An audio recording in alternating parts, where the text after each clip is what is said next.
أفريقيا بحنساب نعبة أتدي نسخة خابن نيو قداسي قدسني إحنا نفضل بيت كريستياننا لو ممكن كهن كوينني حصوت مرعى دياقون كوينني حصوت مرعى نداتا وعليه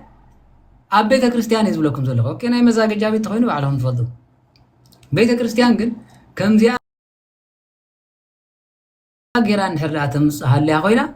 إذا بيت كريستيان ناي سجا نجر كوينا نو ناي كريستوس مصباح غريفاتو نتقال كيدانون ملاقص غيرات الله تخومز غبر خان كهنوتي حدق يسقب كشي خوني انا سالمون تقلال هومز غبر تخوين مزاج جابي تخوينو ناي سجا سلازغونه كسلطكا تغبر ولا حدا شغري يقولن بيت كريستيان ግን ቤት አምላኽን ቤት ሓሶት ኮይና ይትፈልጥን ቤት ንግዲ ከዓ ኮይና ይትፈልጥን ስለዚህ ሁሉ ሽግር ዘምጽ ዘሎ በዚ ስለዝኾነ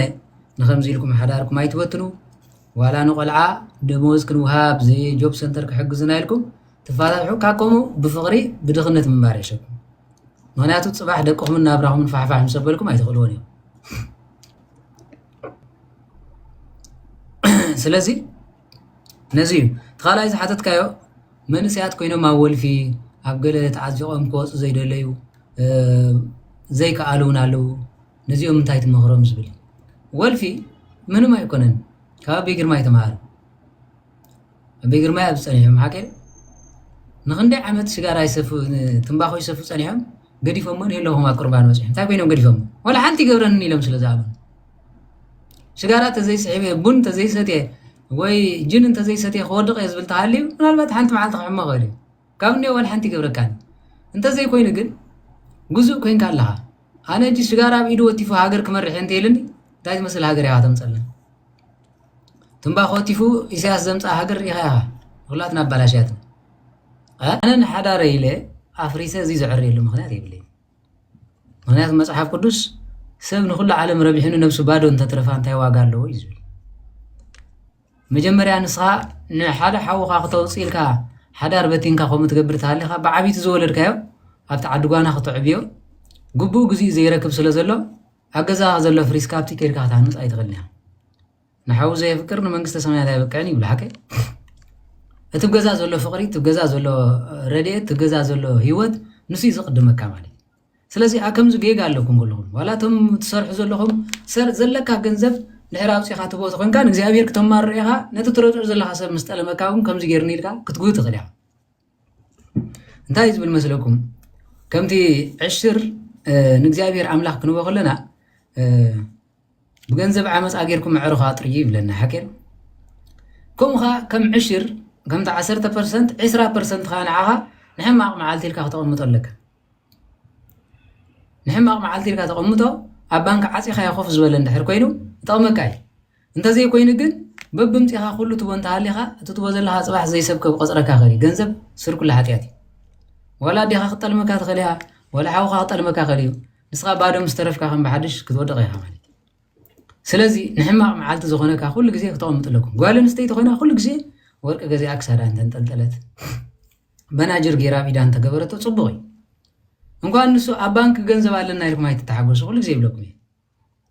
ባንኪ ዲጂታል እዩ ዝሰዓት እዚ ማንዋል ኣይኮነን ቢርካ ትትሕዞ ኣይኮነን ዲጂታል ኮይኑ ገንዘብ ኣብ ሞባይል እዩ ዘሎ ኣብ ካርዲ እዩ ዘሎ ሓደ መዓልቲ እታ ኮምፒተር ዳሜጅ ተኮይንካ ኢዶ ንሃብማኒ ትፅሕፎ ዘለካ ገንዘብካ ኩሉ ግዜ ኣብ ኮምፒተር እዩ ዘሎ ዶኩመንትኩም ኣብ ኮምፒተር እዩ ዘሎ ሓደ መዓልቲ እቲ ማይክሮሶፍት ቶታሊ ዲስሚስ ተኮይኑ እዛ ዓለም እዚኣ ብጥሜት ትጣላቀየሉ ሰይጣን ኣሲሩ ሒዝዋ ዘሎ በዚ ንኩላትኩም ኣይመስለኩም ፃዓዱ ጎራሓት እዮም ከማይን ከማኹምን ደናቑር ኣይኮነን ኣብ ነፍሲ ወከፍ ፊልም ክሰርሕዋ ከለዉ ተሪኢኹሞም ኮይንኩም ኣብ ነፍሲ ወከፍ ሕብረተሰብ ናይ ፃዕዳ ቦክስ ኣላቶም ናይ ገንዘብ መትሓዚት ኣባ ፍርቂ ኪሎ ወርቂ ወይ በናጅር ወይ ገለ ዶላር ከዓ ዕፅፍ ኣቢሎም ኮፍ የብልዋ እሞ ኣብ ልዕሊያ ሽጉጥ ይገብሩላ የቐምጥዋ ነቲ ዝዓበየ ወዶም ከዓ እዛ ወርቂ እዚኣ ምስ ሞትኩ ጥራይኻ ተንብባ ኢሎም ይህብዎ ኣብታ ዶኩመንት ትፀንሕ ኣቦ ምስ ሞተ ሚሞሪ ክርኢ ከምዚ ምስ በለ ንዓኻ ዝኸውን ገንዘብ ኣብ ዝፀንሐካ ኣብዚ ገዲፈልካ ኣለኹ ይብሎም ንሕና ከምኡ ይኮናን ሕማቓት ኢና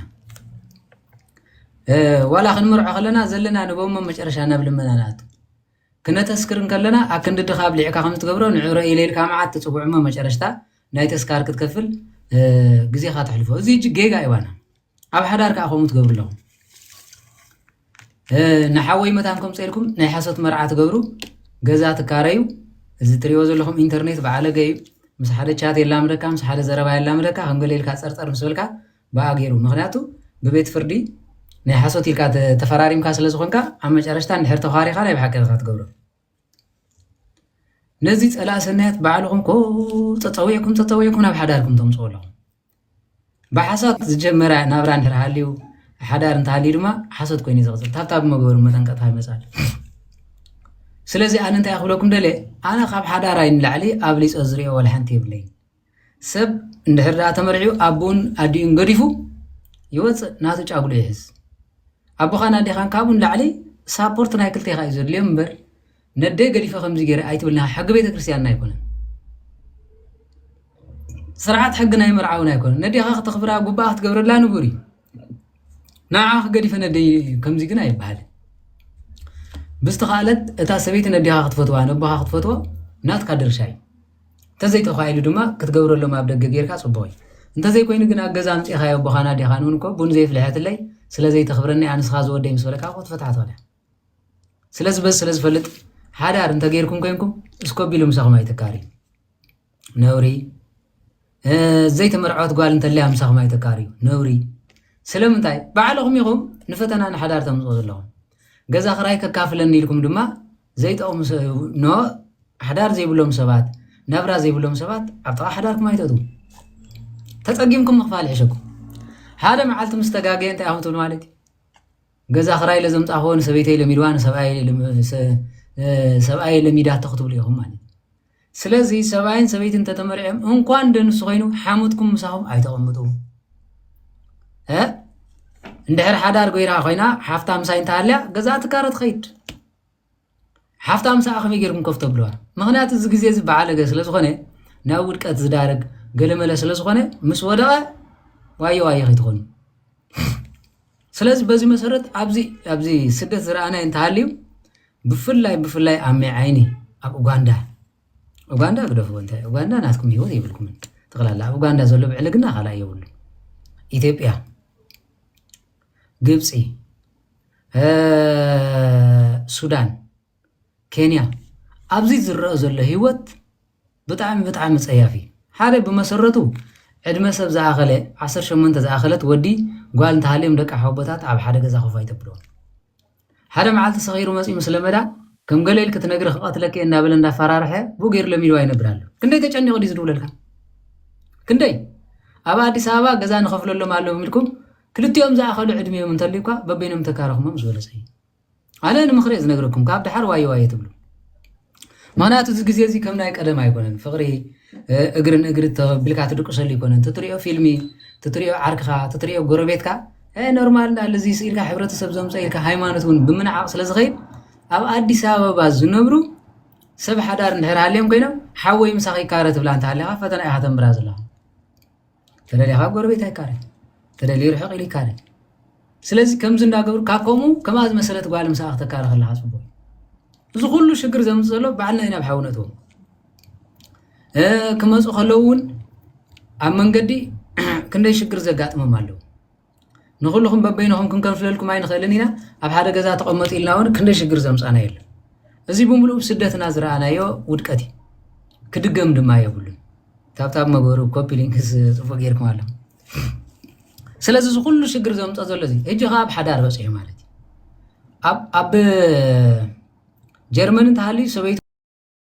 ኣብ ኢትዮጵያ ወይ ድማ ሰበይቱ ኣብ ኡጋንዳ እንድሕር ሃልያ ኮይና ከምኣ ዝመሰላ 3 ዋልድ ምሳኣ ክካረያ ኣለዎን ምክንያቱ ይተሓሳሰባ ስለ ዝኾነ ኣዋልድ ወላ ሓንቲ ሕማቕ ኣይገብራን እየ ትወድን ተምፂኻዮ ግን ሓደ መዓልቲ ንስተ ሓደ መዓልቲ ንስከር ሞብ ኡጋንዳ ዘለዎ ሰብ ከዓ ገርመኩም ጣልያን እዮም ዳርጋ ትሰደድካሎም ከይዶም ምፍራጅ ክፈቱ መዓት እዮም ሰቲኻ ኣብ ገዛ ዓፂኻ ከምዚ ምባል ክፈቱ መዓት እዩ እንዳበኸየ ዝድውለልካ ካብ ወዲ ሓው በይ ጠኒሰ ካብ ኣኮይ ጠኒሰ ካብ ኣቦይ ጠኒሰ ገለ መለ ዝብሉ መዓት ብኽያት እዛ ሞባይል ኮም እያ መለያ እታ ክንገብረካ ኢኻ ትብሎ ስለዚ ሽግር ዘጋጥም ዘሎ ካብዚ ስለ ዝኾነ እታ ጓል ኣንስተይቲ ከዓ ሓንሳእ ሽግር ምስ ኣጋጠማ ዓቕላ ፀይባ ብምፍራሕ ስለ ትነብር ንክንፀርፋ እምበር እንታይ ኮንኪ ኢልና ኣይ ንምርምራን ኢና እንታይ ኣጋጢሙኪ እንታይ ሓገዝ የድልየኪ ንብላን እዚ ሽግር ዘጋጥም ዘሎ ኩላትና ቀስ ኢልካ ምምርማር ከድልየና እዩ ኣብ ሓዳር እሞ መጽሓፍ ቅዱስ ዝብሎ እንታይ ማለት ሰበይቲ ሰብኣያን ድሕርዳ ገይሹ ስሩዕ ተተርእሳ ትደቅስ ማንም ወዲ ተባዕታይ ዋላ ንእሽቶ ህፃን እንተትኾንካ ገዛ ኣይተእትው ቆይ ዝብል ዋጋ እምነትካ እንተኮይኑ ፍጹም ታገብር ገዛ ምጽእ